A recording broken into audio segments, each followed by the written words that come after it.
नमस्ते my dear students. कल हमने निमंत्रण पत्र के बारे में पढ़ा था और सीखा था, राइट। आई होप आपको पत्र का नॉलेज हो गया होगा कि हम क्यों लिखते हैं, किस तरह से लिखते हैं, उसका कंटेंट कितना होना चाहिए, कहाँ पे हमारा एड्रेस होना चाहिए। अगर हम हमारे मित्र को या किसी रिलेटिव को, किसी संबंधी को हम लेटर लिख रहे हैं तो उसका संबोधन कैसा होना चाहिए, यानी कि किस तरह से आपको स्टार्टिंग करना है। अब ये है बधाई पत्र, यानी बधाई का मतलब होता है कॉन्ग्रेचुलेशंस। अब कॉन्ग्रेचुलेट लेटर होता है जहाँ पर आप किसी को बधाई देते हैं, राइट। यहाँ पर सालगिरह यानी जन्मदिन पर बधाई है, किसी को पास होने पर बधाई दे सकते हैं, परीक्षा में फर्स्ट रैंक आने पर बधाई दे सकते हैं, किसी स्पोर्ट्स में कोई मेडल मिला है तो बधाई दे सकते हैं, राइट। कोई डॉक्टरी यानी डॉक्टरेट करके कोई पास हुआ या कोई डॉक्टर बन गया है आपके फैमिली में तो आप बधाई दे सकते हैं। बधाई देने के कई सारे ज़रिए होते हैं, राइट। आपने देखा होगा कि आप जैसे किसी के घर पे बेबी होता है तो आप बधाई देते हैं, आपके अंकल आंटी को बेबी हुआ है तो आप बधाई देंगे कि आप मीन्स मम्मी डैडी बन गए, या फिर कोई डॉक्टर बन गया, कोई इंजीनियर बन गया, किसी केबीसी में अगर किसी का सिलेक्शन हो जाता है तब भी हम बधाई देते हैं। तो बधाई देना यानी किसी को कॉन्ग्रेचुलेट करना, वो वक्त वक्त पर हम करते हैं। उसका इंटेंशन क्या होता है कि खुशी बांटना, राइट। किसी की खुशी से खुश होना बहुत बड़ी चीज़ है स्टूडेंट्स। आप भी ये हमेशा लाइफ में याद रखना कि हमेशा किसी की खुशियों से आप खुश होंगे तो लाइफ में आपको हमेशा खुशियाँ ही मिलेगी। ओके, सो उस चीज़ को साइड में रख के अभी हम बात करते हैं बधाई पत्र की, कि बधाई पत्र कैसे लिखे जाते हैं। कल हमने निमंत्रण पत्र यानी इनविटेशन लेटर के बारे में हमने पढ़ा था कि इनविटेशन किसी को कैसे दिया जाता है, पॉइंट टू पॉइंट बात लेटर में लिखी जाती है। अब यहाँ पर है बधाई पत्र। अब ये चीज़ याद रखना कि जब भी पर्सनली आप अगर ऑफिशियल लेटर नहीं लिख रहे हैं, अभी मैं सिर्फ पर्सनल लेटर की बात कर रही हूँ, आप अपने किसी रिलेटिव को, अपने फ्रेंड्स को, किसी को भी लेटर लिख रहे हैं तो सबसे पहले आपके यहाँ पर अपना खुद का एड्रेस आता है, राइट।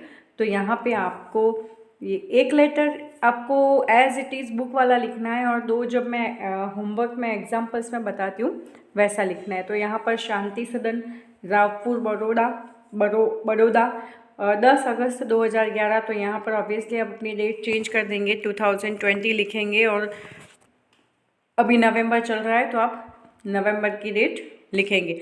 यानी डेट कौन सी होनी चाहिए, जिस दिन आप लेटर लिख रहे हैं, ओके। लेकिन आगे अगर कुछ मैटर बता रहे हैं कि जैसे कल मैंने बताया था कि आपने शादी का मैंने होमवर्क दिया था कि मेरे मामा की शादी है तो आप निमंत्रण पत्र लिखिए, राइट। तो आपने लिखा, सपोज कल थी 23 डेट, आज है 24, तो कल की डेट में आपने 23 डाली, तो आप मैरिज कब है तो वो दिसंबर यानी आगे के 15-20 दिन छोड़ के डेट डालेंगे लेटर में। तो ये चीज़ आपको क्लियर होनी चाहिए कि आप कौन सी डेट को लेटर लिख रहे हैं और अंदर के मैटर में कौन सी डेट को मेंशन कर रहे हैं किसी स्पेशल ओकेज़न के लिए। तो यहाँ पर आ गया प्रिय मित्र साहिल, यानी फ्रेंड का नाम आ गया यहाँ पर। तो आप कोई भी नाम लिख सकते हैं अपने फ्रेंड का। सप्रेम स्मरण, आप नमस्ते लिख सकते हैं, सप्रेम चरण स्पर्श लिख सकते हैं, वॉटेवर आपको जो भी इजी लैंग्वेज में सही लगे वैसा आप लिख सकते हैं। कल ही तुम्हारा पत्र मिला तो हम बहुत खुश हुए, हमें तुम्हारी सालगिरह का निमंत्रण भी मिला और यह जानकर विशेष प्रसन्नता हुई कि कल ही तुम्हारी सालगिरह है।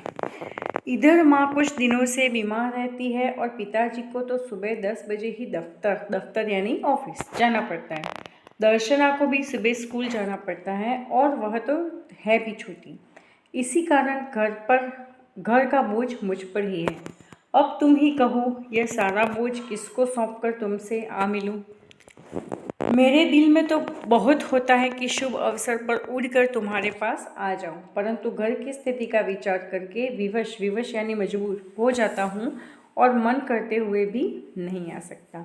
यानी अगर अब यहाँ पे क्या है कि आप किसी को कॉन्ग्रेचुलेट कर रहे हैं तो इंटेंशन यहाँ पे क्या बताया कि आपको फेस टू फेस जाके कॉन्ग्रेचुलेट करना है, यानी उसको मिलना है, लेकिन आप उसको जाकर नहीं मिल सकते, तभी तो हम लेटर लिखते हैं। अगर हम जाकर मिल लेते और जाकर ही कॉन्ग्रेचुलेशन बोल देते तो लेटर लिखने की ज़रूरत क्या थी। लेकिन लेटर लिखा है, इसका मतलब ये है कि आप उसके पास जाकर उसे विश नहीं कर सकते। तो आपको यहाँ पे वो मैटर डालना है कि आप उससे क्यों नहीं मिल सकते, यानी फर्स्ट 2 सेंटेंस में आपका ये क्लियर हो जाना चाहिए कि किस पर्पस से आप उसको कॉन्ग्रेचुलेट करना चाहते हैं और किस वजह से आप उससे मिलकर नहीं कर पा रहे हैं और लेटर के ज़रिए कॉन्ग्रेचुलेट कर रहे हैं। तो ये दोनों मैटर आपको इसमें इंक्लूड करने हैं। अच्छे से सुनना। फर्स्ट आपको क्या डालना है, जैसे यहाँ पर डाला ना कि हम तुम्हारी सालगिरह का निमंत्रण मिला, ओके। तो किसी जो भी डे है जिसके लिए तुम विश कर रहे हो, तो वो यहाँ पर आपको मेंशन करना है कि आप उसको क्यों विश कर रहे हैं। दूसरा इन सेंटेंस में बताया है कि अगर आप उसको लेटर के ज़रिए विश कर रहे हैं, इसका मतलब आपको उसमें अफसोस जताना है कि आप नहीं मिल पाए। तो क्यों नहीं मिल पाए वो रीज़न इसमें 2 और 3 सेंटेंस में कंप्लीट कर देना है, राइट। कि आप उससे फेस टू फेस जाके क्यों नहीं मिल पाए और क्यों उसको कॉन्ग्रेचुलेट नहीं कर पाए, इसीलिए आप उसको लेटर लिख रहे हैं। तो ये चीज़ आपको इसमें मेंशन बिल्कुल ही करनी है, ओके। फिर यहाँ पर देखिए, तुम तो अब 1 साल बड़े हो गए हो, इस अवसर पर मैं तुम्हें बधाई क्यों न दूँ। तो मैं चाहता हूँ कि बार बार तुम्हारी सालगिरह आया करे और खुशियाँ मनाने का मौका मिले। इस मंगल अवसर पर उपस्थित न रह सकते हुए भी मेरे दिल में तुम्हारे लिए शुभकामना है। मैं चाहता हूँ कि ईश्वर तुम्हें चिरंजीव रखे और तुम्हारा नया वर्ष शुभदायी हो।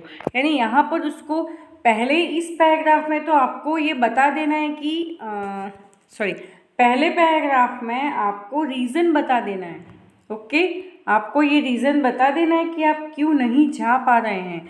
दूसरे में आपको उसको कॉन्ग्रेचुलेट अपने वर्ड्स में कर देना है, जिस वजह से आपने उस डे को, यानी उसने जिस मैटर को लेके आपको इनवाइट किया था, जो पॉइंट है हमारे लेटर का सब्जेक्ट है, उसके अकॉर्डिंग आपको उसको बधाई दे देनी है, राइट। फर्स्ट पैराग्राफ में आपको रीज़न बताना है, दूसरे में आपको उसको बधाई दे देनी है। देन तुम्हारा मित्र स्नेहल, तो उसको यानी नीचे आपका, यानी अगर आप मित्र हो तो मित्र लिखोगे, आप किसी के भतीजे हो तो भतीजे लिखोगे, भांजे हो तो भांजे लिखोगे, तुम्हारा भांजा, आपका मित्र, आपका भतीजा, वॉटएवर। तो जो भी जिस रिलेटिव को आप लेटर लिख रहे हैं उस हिसाब से आप यहाँ पर लिखेंगे, राइट।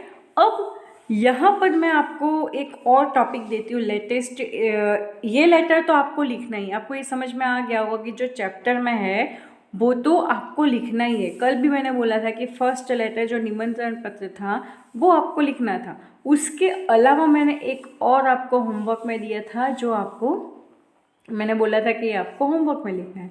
अब दूसरा जो है वो यहाँ पर आज है बधाई पत्र। तो बधाई पत्र जो ये है वो तो आपको लिखना ही है, लेकिन सेकंड आपको क्या लिखना है, तो वो सेकंड वाला मैं यहाँ पर आपको बता देती हूँ कि आपको क्या लिखना है। तो आपको लिखना है कि आप अपने मित्र को कौन बनेगा करोड़पति में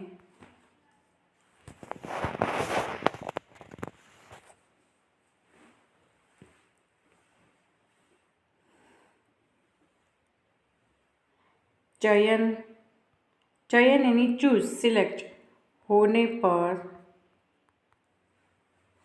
फिर मैं यहाँ पे स्पेस नहीं है इसलिए यहाँ पे लिख रही हूँ, बधाई पत्र लिखें, राइट। आप अपने मित्र को, फिर यहाँ पे इन्वर्टेड कोमा में, कौन बनेगा करोड़पति में चयन होने पर बधाई पत्र लिखें। तो आपको एक बधाई पत्र ये लिखना है कि आपका यानी आपको ये, पहले तो आप ये लिखोगे कि आपको ये न्यूज़ मिली है, ये समाचार मिला है कि उसका कौन बनेगा करोड़पति में चयन यानी सिलेक्शन हुआ है, राइट।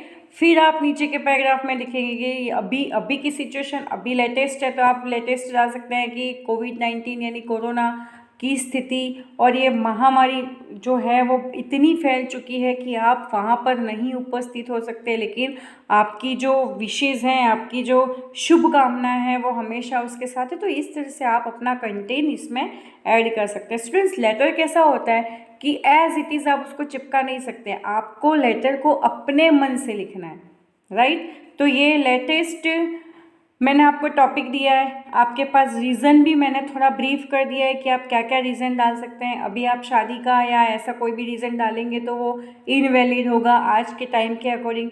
तो फिर भी अगर आप कहीं घूमने गए हैं और नहीं जा सकते हैं तो कुछ भी इसमें वैलिड रीज़न मेंशन करो और इसको बधाई पत्र लिख दो, राइट। तो ये हमने पहले एक लिखा था निमंत्रण पत्र, आज हमने सीखा बधाई पत्र।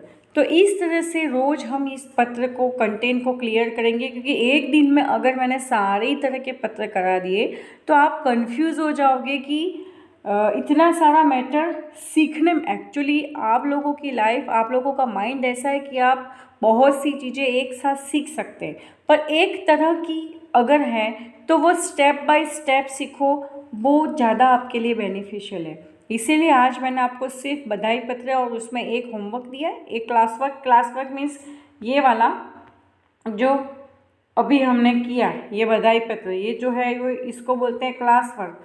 और जो मैंने आपको कौन बनेगा करोड़पति पे बधाई ये जो दिया वो होमवर्क है। तो क्लास वर्क का एक पत्र आपको लिखना है, एक पत्र आपको होमवर्क का लिखना है, राइट। तो इस तरह से आपको ये पत्र लिखना है। आई होप आपको समझ में आ गया होगा कि पर्सनल लेटर, अब ये भूल मत जाना आप यहाँ पर कि आपको अब सबसे पहले तो वो हेडिंग लिखना है जो मैंने बताया था इस वीडियो में कि आपका हेडिंग क्या होना चाहिए। फिर आप अपना खुद का एड्रेस लिखेंगे या कोई भी, ज़रूरी नहीं है कि आप अपने घर का एड्रेस लिखें, बोर्ड का एग्ज़ाम आता है तब भी आप कोई भी एड्रेस लिख सकते हैं, उसमें कोई प्रॉब्लम नहीं है। फिर आप अपने मित्र का नाम लिखेंगे, क्योंकि पता तो होना चाहिए कि आप किससे बात कर रहे हैं या अपना मैसेज किसको कन्वे करना चाहते हैं, तो अपना नाम लिखना है। फिर उसको उद्बोधन यानी कि उसको प्रेम नमस्कार जो भी आपको उसको विश करना है एटलीस्ट, और उसके बाद आपका ये कंटेंट 2 ही पैराग्राफ में और 2 छोटे छोटे पैराग्राफ में वो कंटेंट फिनिश हो जाना चाहिए। उसके बाद आपका ये यहाँ पर कि आप उसके क्या हैं, राइट। तो आपको अपना खुद का रिलेशन बताते हुए अपना नाम नीचे लिखना है। तो इसमें कैसा होता है कि आपके जो एग्ज़ाम में मार्क्स होते हैं वो भी इस तरह से होते हैं। ये कंटेंट होता है 1.5 मार्क का, इतना कंटेंट होता है 1 मार्क का यानी 2.5। देन ये होता है आपका 1.5, 2.5, 3, 4 और इतना कंटेंट होता है 1 मार्क का, यानी टोटल आपका लेटर होता है 5 मार्क्स का। ये कंटेंट 1.5 मार्क्स का, ये 1 मार्क्स का, फिर ये ऊपर आप इस तरह से देखोगे यहाँ पर तो ये 1.5 एंड 1 मार्क का। तो इस तरह से आपको लेटर के स्टेप बाय स्टेप मार्क्स मिलते हैं। ऐसा नहीं है कि आप इसको पूरा भर भर के लिखोगे तो वो मार्क्स मिलेंगे। आप ये पूरा भर दिया, आपने ये मैटर एक पेज में डाल दिया और ये सब कुछ नहीं लिखा है तो आपको मार्क्स नहीं मिलते। तो अब आप 8th स्टैंडर्ड में हो तो आपको ये पता होना चाहिए कि मार्क्स ड्यूरेशन जो होता है वो पत्र लेखन में वो किस तरह से होता है, राइट। तो आपको ये सारा ही कंटेंट, अपना एड्रेस, मित्र को संबोधन करना, मैटर लिखना और नीचे अपना खुद का नाम लिखना, ये सब आना चाहिए। Okay students, so I hope आपको ये आज वाला बधाई पत्र अच्छे से समझ में आया होगा। हाँ, थैंक यू वेरी मच।